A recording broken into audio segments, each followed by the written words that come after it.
Okay, so here are the graphs that we got from our data collection. So this is the first grouping with methanol, ethanol, and 1 propanol.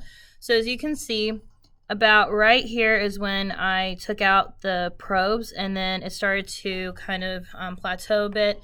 Then it makes this dip, and then it starts to just kind of go back and warm up again. So that kind of indicates where the bonds are breaking. Maybe some of them are reforming again. So over here are the initial temperatures for these three. Again, in probe 1 was methanol, in probe 2 was ethanol, and in probe 3 was propanol. And then if we scroll down, here are the final temperatures for those three as well. Okay, now here's the next set of three, which was butanol, hexanes, and acetone.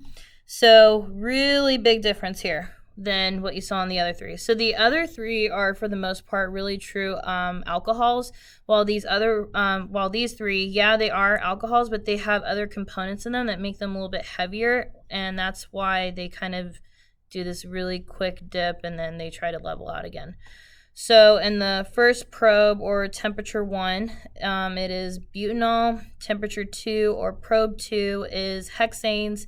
And then temperature 3, or probe 3, is acetone. Okay, so you can see it's actually the hexane that kind of stays pretty consistent. And then if we look at the next page, here is the ending temperatures as well. And then the last one is water.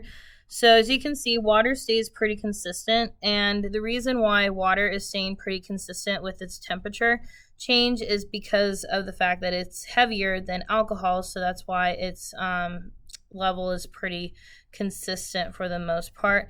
And then I know this graph doesn't look identical to the other one, but it's because it did a zoom in version and I didn't know how to get out of it, so I apologize for this. And the ending temperature for this was over here.